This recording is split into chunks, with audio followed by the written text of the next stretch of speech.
Tech Twice Weekly, episode number 40.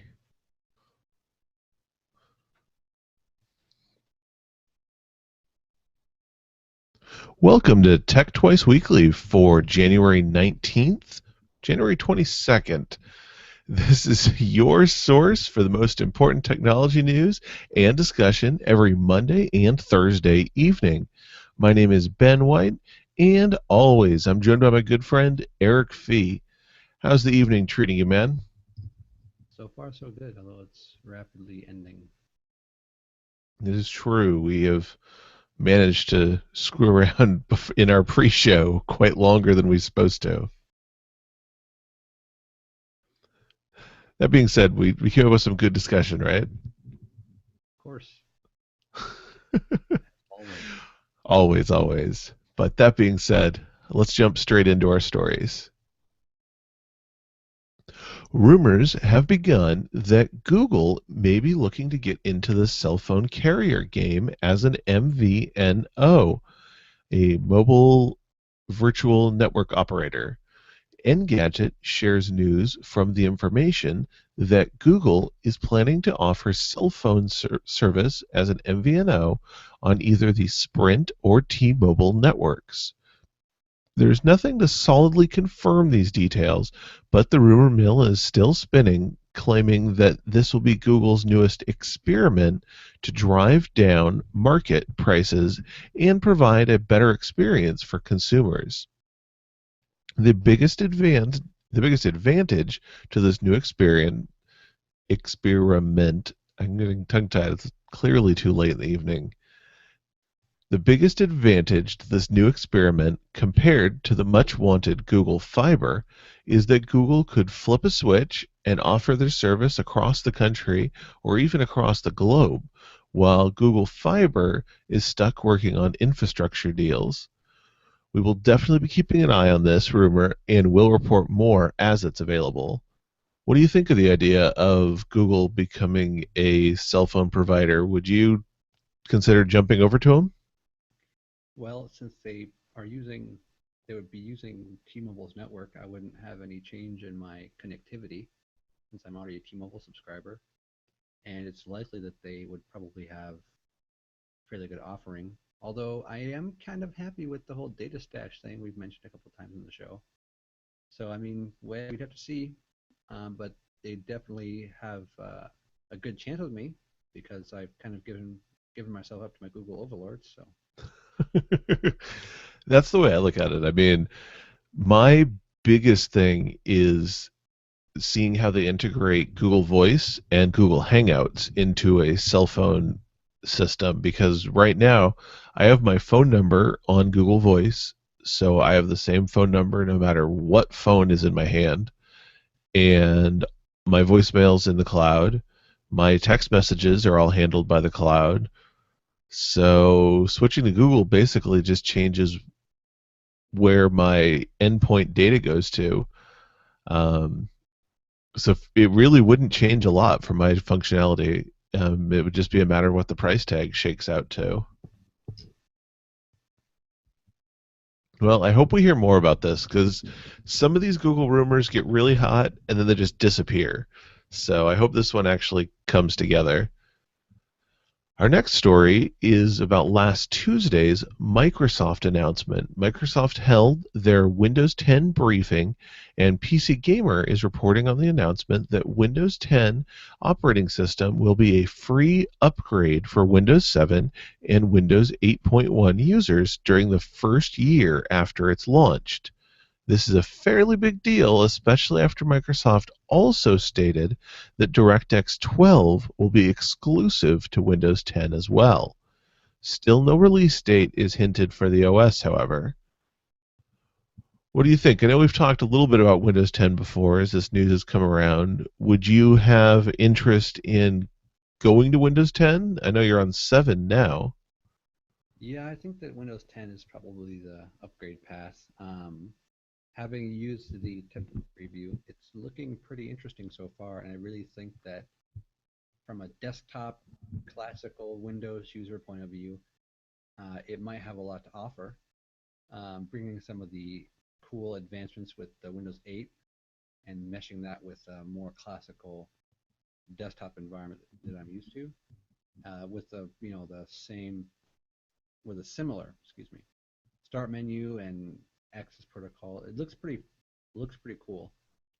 Plus, any applications that are upgraded specifically that work well in Windows 8 will hopefully work well in Windows 10 as well. So I'm thinking that's a high possibility. The one thing I will say is there have been a lot of speculation over whether the free upgrade um, will be entering into a subscription-based OS model. I've heard that around a lot, and I'm interested to see how that pans out because a lot of people might not be ready for operating system as a service. They might not want to be paying yearly for something, but at the same time, it might not be a bad deal depending on what they bring to the table. If they're just trying to do money grubbing, well, then it's going to end up poorly. But if they bring more value to my computer, then I might be willing to pay for it, depending. Yeah, I mean, if they took the Apple approach where every couple of years I get a free OS update, I would be okay with that. Um, that's my personal belief is they're going to go the route that Apple has, where you get free upgrades to your OS every so often, and then they'll make their OS money off charging new OEM licenses and enterprise agreements. When you buy an office worth of computer Windows licenses, those are where their money is going to come in. Well, that has classically been it, anyways. I mean, that's classically been what it is. But the problem is, if they want to make money, the rumor mill has it that based on the language that Microsoft used, they said that upgrading to Windows 7 will be free for the first year, and people have spun that to believe that after the first year, running Windows 10 will cost money. They're thinking that it's some kind of subscription-based model, so they're going to be paying yearly to run Windows. And my point was that if they can bring enough value to the table to make that worth it, then it might be possible. If they can't, then it looks like there'll be a lot of people not upgrading. Yeah, I'm definitely not interested if they try and require something like, excuse me, if they require something associated with Office 365, not interested in getting in on that. Well, the one thing I would say is that if they gave you access to applications and if they gave you access to services along with the operating system, and the operating system costs money, if the value they were giving you that came with that payment was high enough, then I think a lot of people would be enticed. But at the same time, there's some people who just won't pay money for it regardless. So Very it's true. interesting. It's up in the air. We'll see what happens eventually. Yeah, and time will tell. I mean, at this point, it's all just speculation. Well, Polygon is passing along the news that Valve has officially taken Steam Broadcasting out of beta status and is releasing it to the stable release of the Steam client. If you don't have a chance to play around with the beta, Steam Broadcasting allows gamers to stream or watch streams from and to any of their friends. Right-clicking on a friend who is in-game will send them a request asking their permission to allow you to watch. And if you accept, a direct live stream will start immediately. The service also integrates a live chat to go along with the stream. If you've dabbled a slightest little bit in Linux, you've probably heard of the Linux distro Ubuntu. If not, Ubuntu is a derivative of the Debian Linux distribution. And CNET reports that Ubuntu is coming to drones, robots, and even smart homes. Since growing in popularity, Ubuntu has been forked into many different flavors based on different groups' needs and interests. One of the smallest versions of Ubuntu is Snappy Ubuntu Core. and it has become the target for the Internet of Things and other smart devices. What Ubuntu Core offers that makes it interesting is that its goal is to create a single identical platform of APIs from cloud to device. It currently supports both ARM version 7 processors as well as x86 and x64-bit, and should allow nearly any PC hardware to be used to prototype these devices. In case the Oculus Rift wasn't interesting enough for you, during Microsoft's event on Tuesday, they also showed off something entirely new, the Windows Holographic. The Verge has a great write up on the new device, which is Microsoft's attempt at a wearable augmented reality device. However, what makes Microsoft's take so interesting is their use of holograms.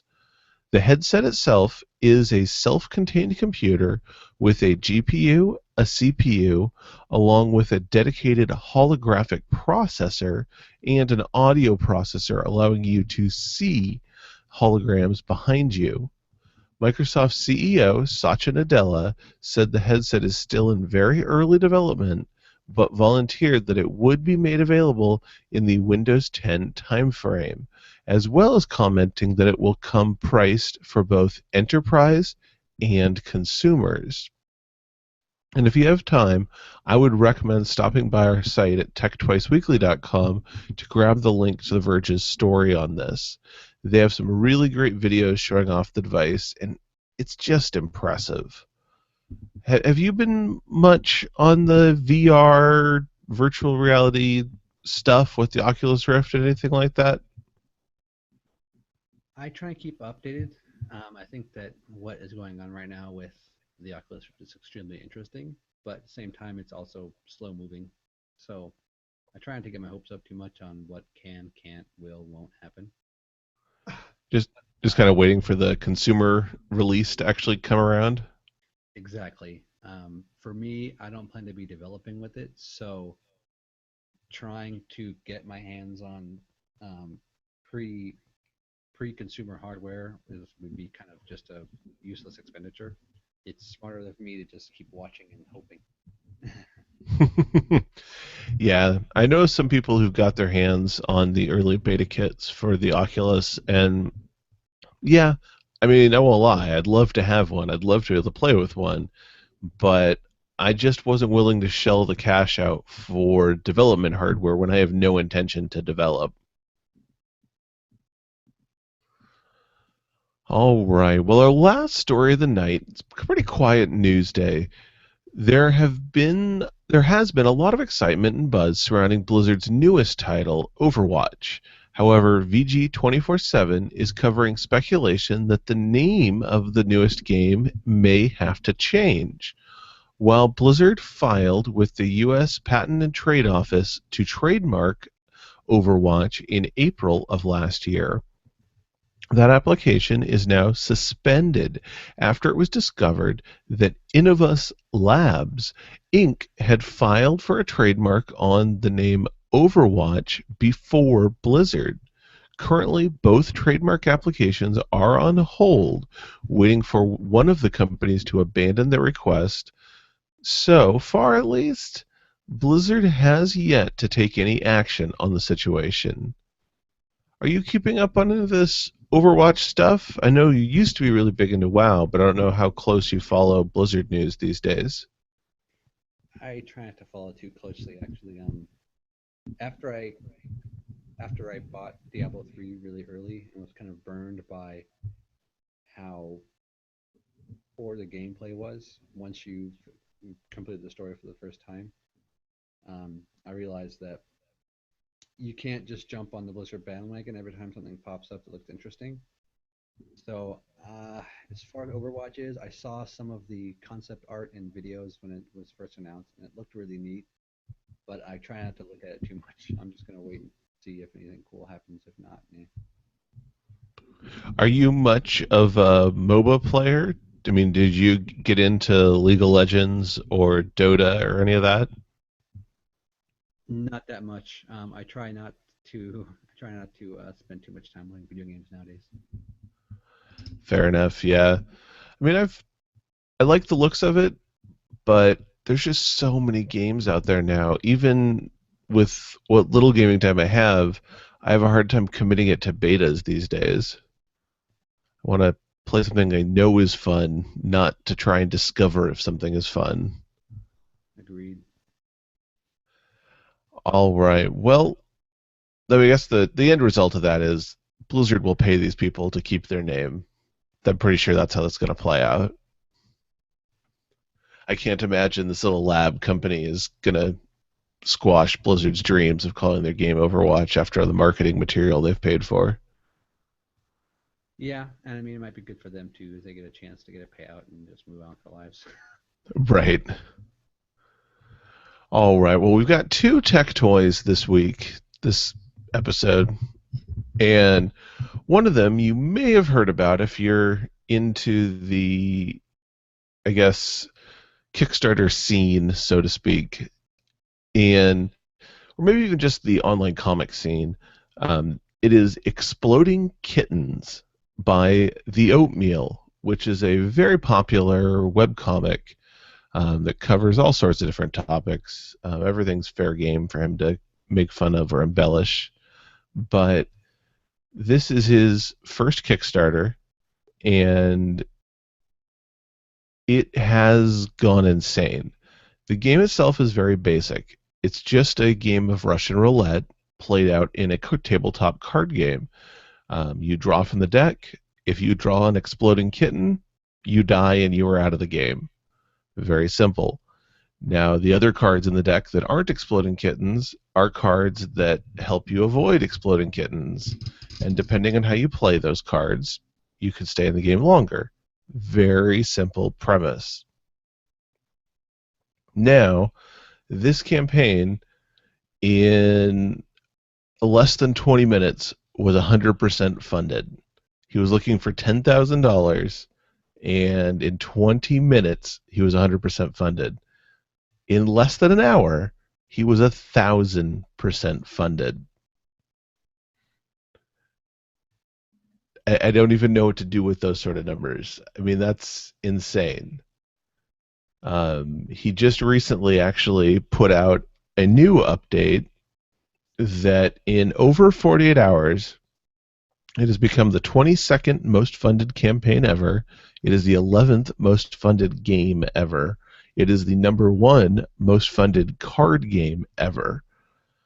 On top of that, it has raised now over $2 million in 24 hours. That's a lot of money for a card game.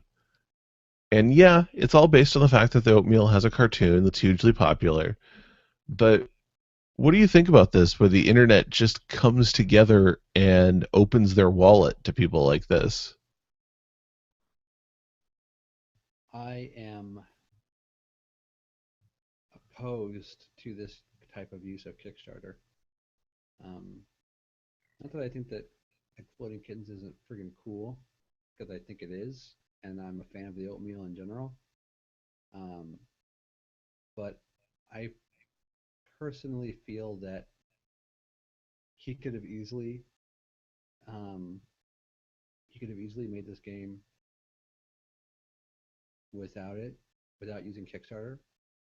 And I've seen projects that really deserved to get funded while away with a few dollars from earnest, regular folks who don't have uh, advertising and marketing capital of an extremely popular website, an extremely popular comic. While I see people who have means, capabilities, and community pull use Kickstarter and immediately get, uh, you know, 10,000 times what they're asking for because whatever. There's no reason why you couldn't have made the game and then posted it and made money off it like any other normal business. Well, I'm not sure he wanted it to be profitable. It obviously is. Not so much necessarily. I mean, it's not like just because he's overly funded means that he is making profit at this point, because he's also having to make more copies of the game. His original expectation when he got a quote for how much this was going to cost was 1,000 copies.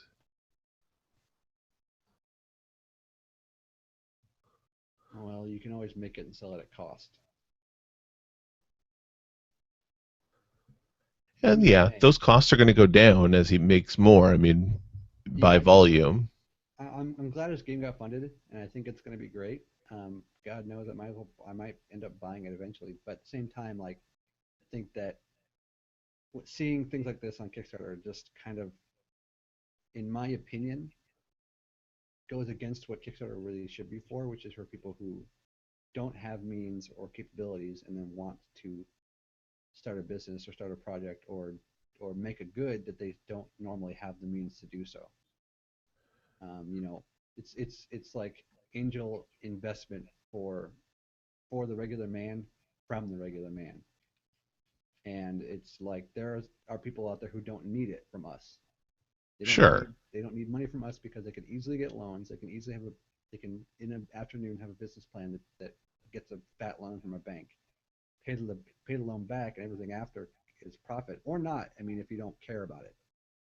Sure. But at the same time, if you have a business idea you want to start, if you can start the business without being negative, Well, that's true, but then why do we care about Kickstarter then? Like, why is it popular if it's so easy to do?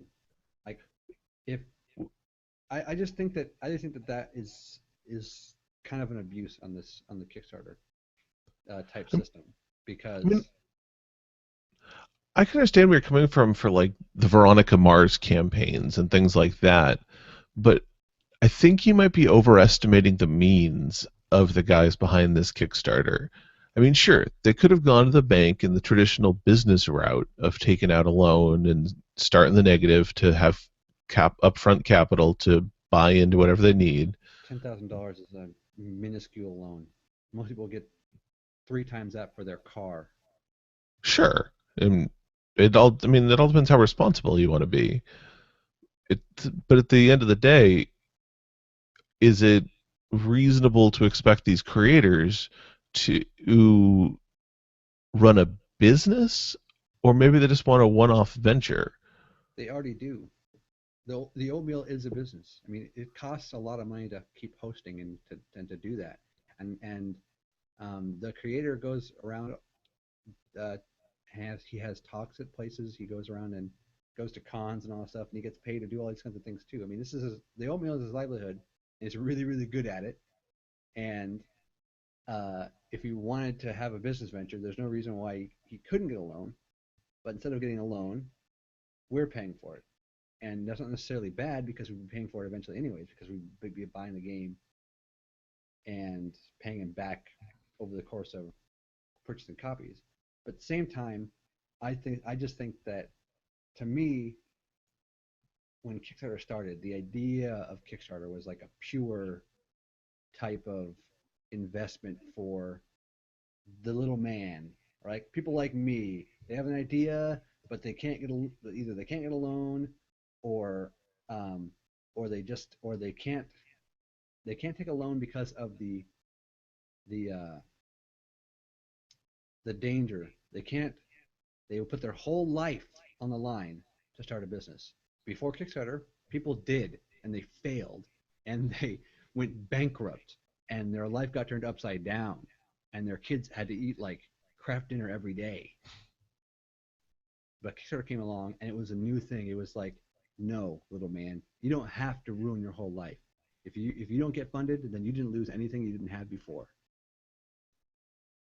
But now Kickstarter is a way to just get free money, and Yeah, I don't like that.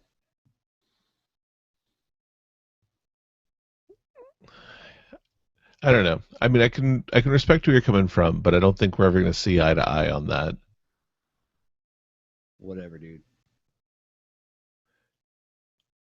Because half of Kickstarter being successful is your own marketing, your ability to market yourself and the product you're offering.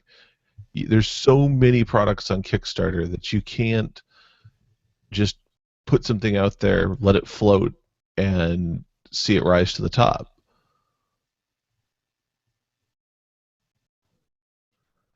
If you don't have a way to market yourself, then you're just a guy with another sign on a telephone pole.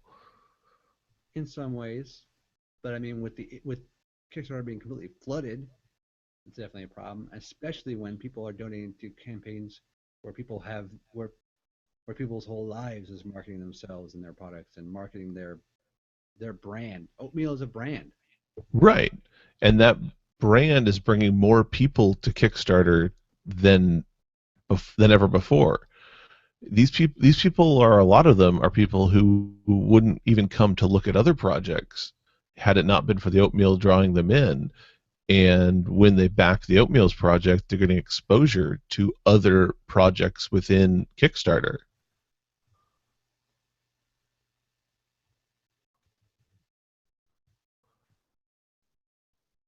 I mean, if you think about it, he actually is doing other Kickstarter projects a favor in a certain Nah, regard that's a because stretch. That's a big stretch, man. you're bringing in people because they're fans of the Oatmeal who are not familiar with Kickstarter, who are now seeing Kickstarter and being exposed to other projects on the service, who I don't otherwise really would never come to the site. I don't really think that's true at all. I mean, Kickstarter doesn't have Kickstarter on their main website. You can see a couple projects. You can't see you can't really go in and see all of the really individual products, the ones that aren't getting all the marketing through their website already anyways. It's like you're introducing people to a handful of projects, not introducing people to all Kickstarter projects. That's a really big stretch, and I don't see how that logically follows. I guess because if if I've never heard of Kickstarter or at least have no interest in it, I back the Oatmeal for $20 or whatever it costs. Kickstarter, by design, then says, "Hey, you like this project? How about all these similar, somewhat related projects?" By whatever algorithm they use to pull that data. I would never see that screen otherwise if the Oatmeal hadn't brought me there. Yeah, but most people who are on the internet know what Kickstarter is. Mm, Most people who are reading things like the Oatmeal know what Kickstarter is, and it's been said there before many times, and it's been said all over the internet many times. So if you are even mildly tech savvy and you're taking interest in um, comics that poke fun at modern tech living, like the Oatmeal, like XKCD, or like all these, or like a bunch of other things, you have been exposed to Kickstarter. I'd like to believe that, but I don't know. I'm not sure there's metrics to correlate that. Because especially with the way cartoons are reshared through Imager and other sources, it's really easy to come across an Oatmeal cartoon with no context to the website.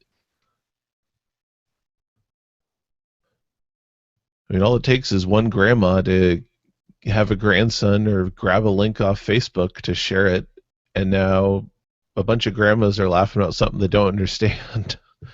And no context to the Oatmeal, even though they're laughing at the Oatmeal's drawing. Then That's they're how not going to the be then they're not going to be following Oatmeal to Kickstarter. I mean, I guess, unless they care enough to backtrack and find the source because they thought it was funny. Okay. I mean, I've found more webcomics myself off randomly browsing Imager and then going back and finding the author's site than I have But through direct exposure. if you don't have the capabilities to do that, then you don't have the capabilities to find Kickstarter. But if you do, you probably already found Kickstarter. It's not like it's something that's hard to find. It's not some niche off in like a hidden corner. It's out there, and you don't have to read. And most people who have read the Oatmeal have had exposure already, and the Oatmeal also exposed them. I mean, I don't know how you don't know what I'm saying. I guess I don't know. to me, the exposure comes from people who, even if they knew of Kickstarter, may not have cared enough, interested enough, knew enough to come look at it, even if they're aware of it by concept. And the oatmeal brings them in, and by Kickstarter's design, they're introduced to other projects. That's an extreme stretch. Okay. I just know how I find other projects on Kickstarter, and it's usually the referral links after I back something.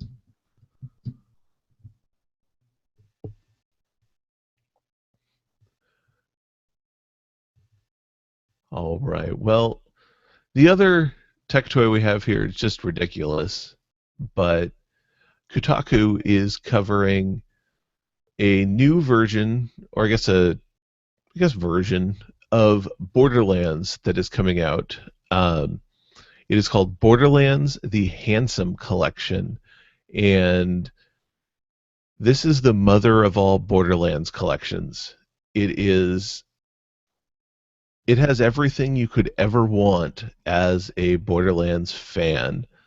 Um, and it comes with a hefty price tag for that too. If you get your hands on the Borderland Handsome collection, you are going to get your own claptrap, a actual claptrap. I can't quite tell if it's plush or just what it's made out of. But you get the game Borderlands 2, you get Borderlands the prequel, um, and you get all the expansions, download packs, everything that exists for a big, fat $400 price tag. Well, except you don't get Borderlands 1. Yes, this is all about Borderlands 2 and the prequel. Pre-sequel. Yes. Yes, Also, pre-sequel. I like how it says the next gen versions of the two Borderlands games. It's like, nah, that's the current gen, bro. It's been out for a while now. I hate that if people refer to PlayStation 4 or Xbox One as next gen. They're current gen. Agreed.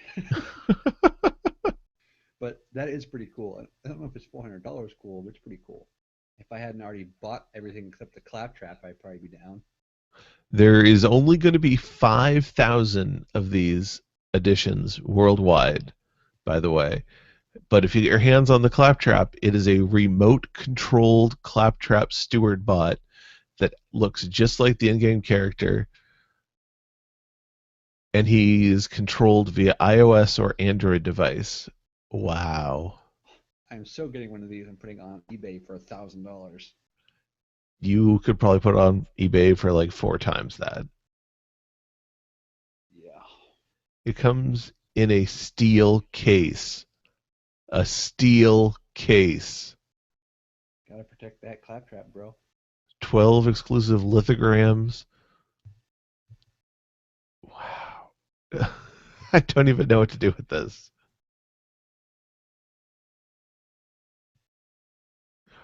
Oh, wow. The eye on Claptrap is an actual working camera that you can view from the mobile app. Nice. That's amazing. I don't even know how I would go about getting my hands on one of these, but for $400, I would be really tempted to pull the trigger if I had the opportunity. Agreed. How about a I don't million even things though that I They'll can be available at participating retailers. Yeah, you only have to do battle to get to one. Right, what is a participating retailer? Yeah, there's no real details here from Gearbox or anybody about how to actually get one, just that they're coming. It's going to debut on March 24th in North America. Gearbox, you just run a Kickstarter. Get free money.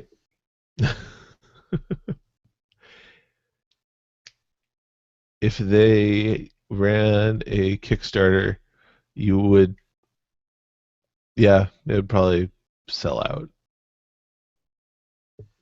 Probably in about 20 minutes too.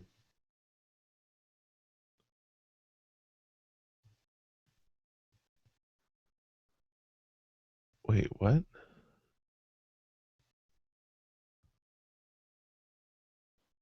Interesting. Amazon has a PlayStation 4 edition listed on their website. Snap.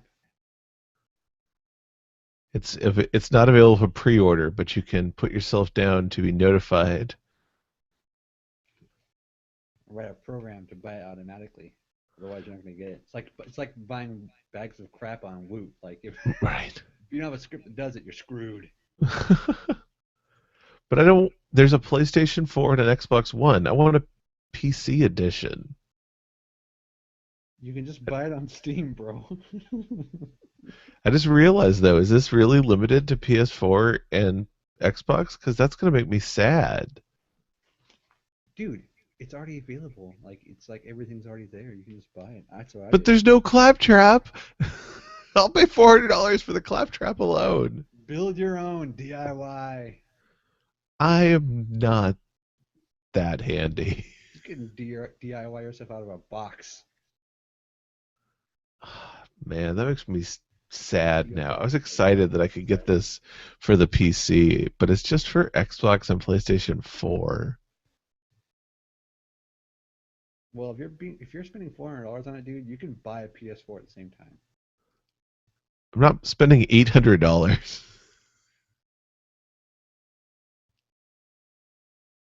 Yeah, I might buy a PS4 anyways just to play No Man's Sky. I actually will be buying a PS4. Just waiting for the first price drop. The Xbox One just had its first price drop from Microsoft, so as soon as the PS4 hits its first price drop, I'm going to pull the trigger. You're buying it so you can play No Man's Sky, right? Um, no, I was actually buying it to play MLB The League. First of all, whores. Second of all, dude, No Man's Sky is going to be amazing. You don't I even know what that is, do you?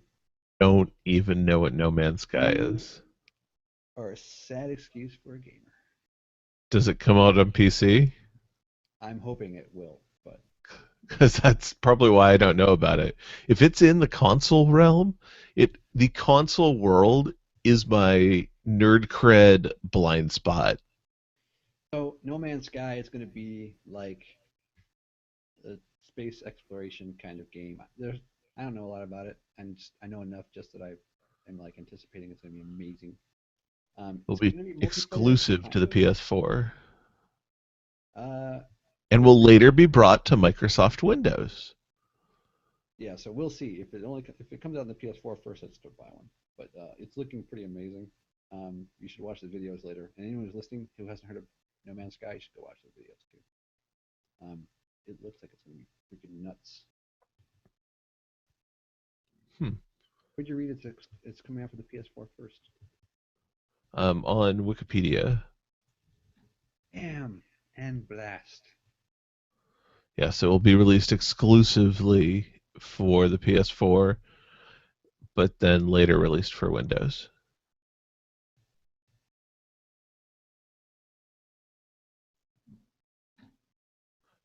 Procedurally generated open universe. Yes, it is going to be multiplayer, kind of. Well, I will add that to my list of things to look at after the show's over. So that brings us to our discussion topics, and we've got two of them tonight, and I think they're both short topics, but I wanted to get your opinion on them. The first one is an article, they're actually both from the Consumerist tonight, but the first one, have you heard of the service Freedom Pop? No. Freedom Pop is an interesting MVNO. They sell really, really cheap cell phones and mostly hotspots. They really specialize in hotspots, and they give away free data. You can get a very small amount of data for free, and then if you want bigger data pools, the prices goes up. But it's pretty cheap compared to data in general. And now they are looking to launch a service with $5 a month, unlimited public Wi-Fi access. Would you be interested? I have Wi-Fi at home already. Well, this is for not in your home. The same way your cellular data network is for not in your home. I don't think I would pay anything for that. There's already a lot of free Wi-Fi available, and I'd have to be in a position where I could get their Wi-Fi reliably enough to use it. Um, I spend the majority of my time either at home or at friends' places or at work, and there's free Wi-Fi in all those places. So And that's actually the argument of this article here is that despite being only $5 a month, that actually might not be worth it because Wi-Fi is so ubiquitous now, and even slowly but surely, cellular data is getting better, both in speed and cost per gigabyte. I mean, it's not great, don't get me wrong, but we're on the right track with T-Mobile helping the market and other MVNOs like Ting helping the prices come down. Slowly but surely, I think we're going to get there where it becomes reasonable. But I think even for $5 a month, I think you're right. I don't think there's a good reason to pay for Wi-Fi out there. I've got my cell phone, and if I really need a dedicated Wi-Fi connection, anywhere that this service is likely to be available, am also probably not that far from an equally accessible free Wi-Fi access point. Starbucks, man. Starbucks, McDonald's. Yep.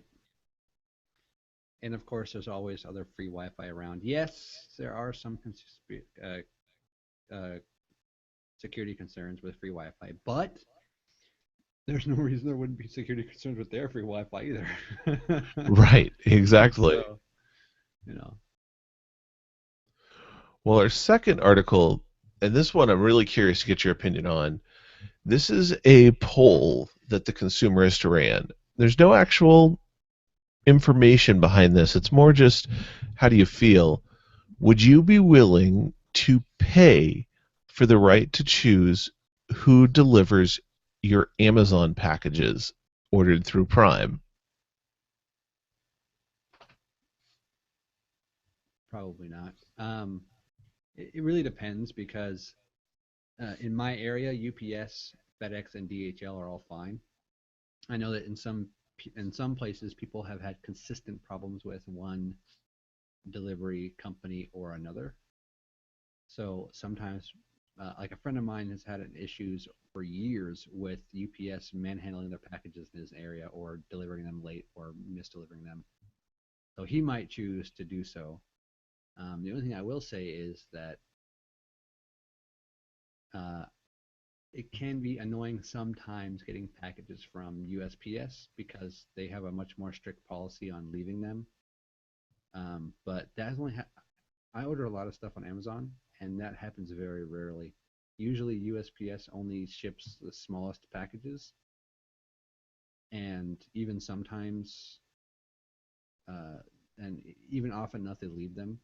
I mean, just today, I got an order of six brand new, well, not brand new, six refurbished fuel injectors, and they were delivered by USPS and just left, so no problem. For me, USPS is exactly the service I'd be willing to pay to never have deliver a package for me ever again. And it's because they miss deadlines. And once my package goes into their hands, it's a black hole until it shows up. Amazon has no further tracking information. It's just waiting for the post office guy to get around and feel like delivering it to my mailbox. And then, of course, my situation is uniquely worse because, for whatever reason, the postal carrier for my apartments won't deliver to the postal package box that is 5 feet from the mailbox. They'd prefer to drop the packages off at the apartment office, which has limited office hours. So then my packages get locked in the office until I can manage to catch one of the managers in there. Well, I will say that USPS is annoying sometimes, but also there is stringent security concerns with their mail, and you have a higher chance of getting your mail and being the only one to get it from USPS than um, other delivery companies. I'm a little bit annoyed with the UPS right now because I just had a package misdelivered yesterday, so I've been dealing with that. Yeah, on the poll that Consumerist did here, when I first looked at it early on, when this article was posted, it was actually leading for people to say up to $10 a year added to my Prime subscription. And right now, it's actually sitting at 35% of the respondents are saying they're not willing to pay. They're happy with the way it works now. But 30% of people who applied have said they'd be willing to pay $10 a year to add it to their Prime subscription to be able to choose who delivers their package. And $10 a year is not very much, though. no, it's not. And honestly, I'd be in that boat. If I could choose to who delivers my package for an extra $10 a year, I might even be willing to pay $20 a year if I could exclusively choose FedEx to deliver my packages. Yeah, But you're with the majority, huh? It works. You don't really mind. I think so. I have had a few times they've been dropped off at a USPS office, and yes, it is annoying, but at the same time, I usually just pick it up on my way to work, and oh well. I think I'm uniquely more annoyed about USPS because of my apartment situation, and I recognize that.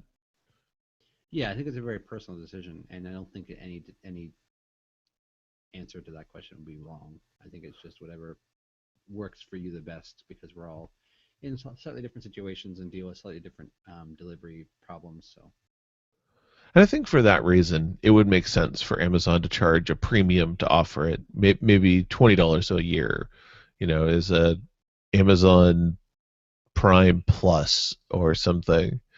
But that way, it's an option because they have control over who gets shipped it if they wanted to. But I don't know. I thought it was an interesting question posed by the consumerist, and I thought it was also interesting that the tide shifted. The more responders we got, the more responders got into the poll. The majority seems to stand on your side that overall it works. They're not upset with it. I was surprised. I thought pretty strongly that people were going to want that. But I guess it's good to know that in the majority, Amazon gets the job done and gets the packages to show up. All right. Well, that brings us to the end of tonight's episode. Um, Brief news day, but we made the most of it, I think. And if you haven't had enough of us, anything happening this weekend that we should share? leading question.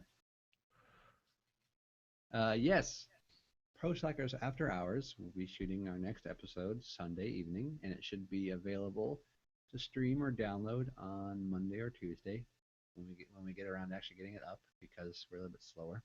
It's also Sunday night, so we're kind of turning down for the week and getting ready for the work week. But Pro Slackers After Hours on Sunday. Topic this week will be alternative living and tiny houses. We are planning to have our guest Nick be back, which is excellent because Nick is awesome. You can visit our website if you want to listen to past episodes. It is proslackers.com/after hours. There is also a feed, and there are streamable links. And if you click on them, you can also go to Internet Archive and download them.